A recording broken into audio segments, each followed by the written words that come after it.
Hello, and welcome to VHA's on-demand training. In this session, we are going to talk about how to handle objections. This is the part in the customer interaction where we've presented some recommendations and solutions for them about their phone, their plan, accessories, value-added services, and for some reason or another, they give us a no. This is now where do you take the conversation from there to go back and now close the sale again. So let's walk through the sales process. You've done your preparation. This is knowing all of the promos, everything about the phone, the devices, what your accessories you offer, what accessory bundles or specialty items you have, if you offer home internet. This is all the preparation that you've done beforehand to be up to date with what's available today. Then a customer walks in and you have your greeting where you greet them with a smile. You walk out from behind the counter and welcome them into your store. Then you step into qualifying the customer where you're asking them questions. You're asking open-ended questions to understand more about what they need a device for. Yes, maybe any number of devices could work for them, but you're there to discover what do they truly need the phone, plan, and accessories for so you can make one recommendation. Once you've understood everything about the customer and what their needs are, then you're going to step into value selling, which is making your recommendation, which phone, which plan, which value-added services, which accessories are going to be best for them because it's going to fit the needs that you uncovered in the previous step. And then you go to close the sale. What would you like to take home with you today? How does this sound? Let me go ahead and get this all wrapped up for you and I'll meet you at the register. However you decide to close that sale. Now you close it and the customer gives you a no. Now what do you do? What we're going to do is I'm going to show you how to re-qualify that customer and then re-close that sale. So first, let's talk about what is an objection. An objection is a reason why our customers can't or won't buy our products or services.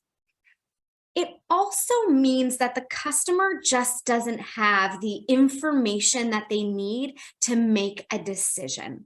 So just because they give you a no, or I'll think about it, or let me check in with my spouse about this, that doesn't mean that you've lost the sale.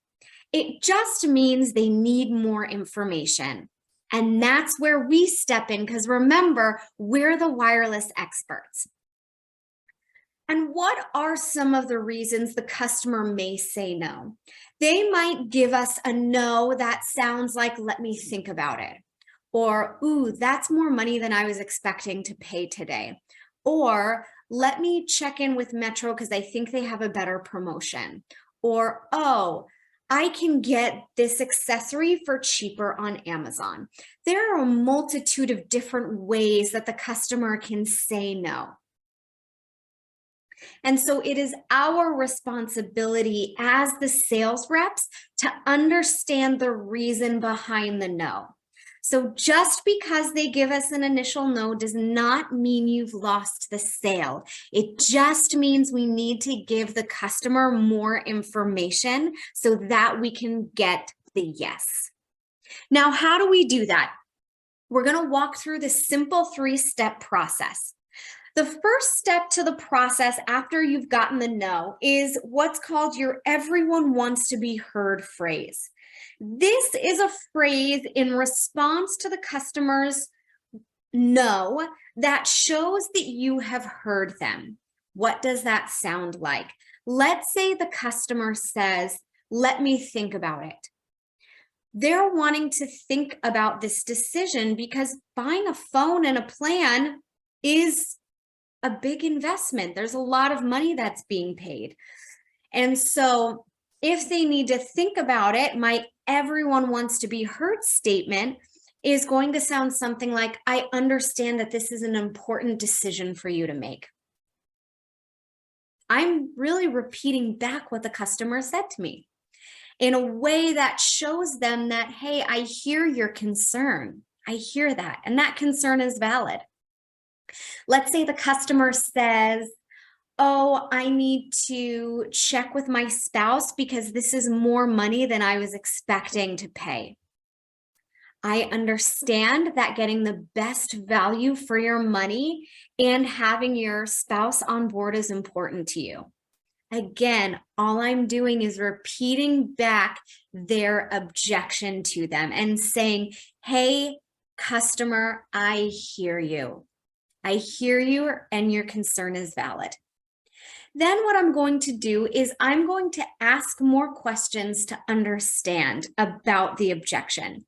So really what I'm doing is I'm going back to the qualifying the customer step where I'm asking those open-ended questions. If you've been to any of our other sales trainings, you know open-ended questions are very, very important. You have close-ended questions that are either that can be answered by a yes or a no. Do you use your phone a lot? Yes. Do you drop your phone a lot? No. Do you like to take pictures on your phone a lot? Yes. These are questions that they're called close-ended questions because they close down the conversation. What we want to ask are open-ended questions because open-ended questions open up the conversation more. So rather than asking, do you use your phone a lot? I would ask, how do you use your phone? Now they're going to give me specific ways of how they use their phone, which is really important for me to know as the salesperson so I can fit them with the right device. So we want to make sure as we go back to qualifying the customer that we're asking open-ended questions. So if their concern is financial, what I like to do is I like to go back and I understand that getting the best value for your money is important to you. You mentioned that having a big screen, a lot of memory, and a high quality camera was important to you. Of those three, which are the two most important for you? Then they'll respond and tell me which two are the most important. And then from there, I might be able to right fit them into a less expensive phone that's going to be more in their budget. Once I'm clear on that, then I will step into recap and reclose, which might sound like, hey, Mr. Customer, since you mentioned that really the most important things to you are having a big screen and a lot of memory, I recommend this device instead. It's going to be a lower price point and it's going to have the things that you need for the phone. And then I'm just recapping, reclosing, and then moving on with the sale. So first, hey, I hear your concern. Everyone wants to be heard. Hey, I hear your concern. Your concern is valid. I'm going to ask more open-ended questions to understand them more. And then I'm going to do a new recap because I've learned more information. And I'm going to reclose the sale. And this is very important because so often in the sales process, when we get that no from the customer, we automatically assume that, okay, it's just a flat out no, and I'm not going to go again. I'm not going to try for the sale again. But like I mentioned earlier, an objection does not mean a no. It just means the customer needs more information. And this is the way that you can find that more information, give them more information, and get the sale. So with open-ended questions, again, we want to make sure that we're asking those open-ended questions. We want to ask questions that start with the words what, how, who, when, why. Those are the questions that are always going to be open-ended. If a question starts with do, can, did, is, those are going to be close-ended questions. Those are the ones that we don't want to ask. Remember, we want to open up the conversation. And this is even more important when we've received an objection. That might be an indication that we need to listen more. So let's say a customer walks in the store looking for a free phone, and you are making a recommendation for a phone that is not free. This is what that scenario might sound like. Let's say the customer gives me the objection of, oh, that's more than I was looking to spend. Then my everyone wants to be heard phrase might sound like, I understand that getting the best value for your money is important to you. Then I'm going to step into understand. Earlier, you mentioned that having a high quality camera, phone with a lot of storage, and a large screen was important to you. Of these three priorities, which are the two most important? And then they'll give me a response, and I'll ask some more follow-up questions there to truly understand what the need is. And then once I have a different recommendation for them that's going to be more in their price point, I'm going to recap my recommendation and then reclose the sale. Now, let's say you've got a payment customer coming into the store and you offer them an accessory and they say no. Let's say the objection is that, oh, well, I can get this cheaper on Amazon. So what the everyone wants to be heard statement might be, I understand that getting the best price for accessories is important. Then I'm going to start to ask more questions and understand. You mentioned that you drop your phone quite a bit. It's about a daily occurrence for you. And you mentioned that your kid likes to play on your phone a lot and they are not as careful with your phone as you are. Tell me more about how your phone gets used. And I'll give them an opportunity to share with them so I can assess, hey, is Amazon really a better fit for them or not? Because most often what's going to happen is, yes, our accessories might be at a higher price point, but because you're getting a better value for it. You're getting a stronger case. You're getting a case that's maybe waterproofed. They can walk home with the case today. There's a lot of reasons why our case is actually going to have a leg up over Amazon. So once I understand more about their needs, then I'm going to be able to re-pitch them the accessory and then reclose the sale.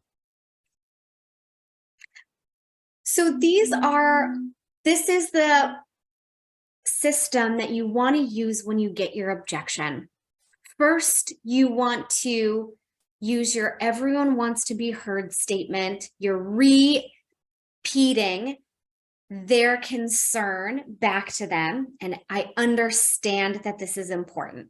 No shame, no judgment. I understand that this is important. And then you're going to step into asking more questions to understand more about their situation, about their needs, about their specific objection, so that then you can either give them more information and then recap and reclose the sale. So I want you to think about what are some things you want to incorporate or change in the way that you currently handle objections. Maybe a customer comes in and you sell them a phone and a plan and accessories and they say no, and you say, okay, well, I'll be here all day if you change your mind. Or maybe you say, oh, that's okay, I understand. Or maybe they say, hey, I'm going to check out the metro down the street. Oh, okay. Well, yeah, it's just a couple blocks down on your right-hand side. These are some ways that you can still close that sale and get that customer. So I want you to think about, hey, what from this training do you want to put into your customer interactions moving forward? Thank you so much for attending this training. We hope this was valuable for you, that you learned some new things. I've included the quiz link in the bottom. So since you've completed viewing this training video, go ahead and take the quiz in the link at the bottom, and we will send you out your results. Have a wonderful rest of your day, and we look forward to seeing you in our next training.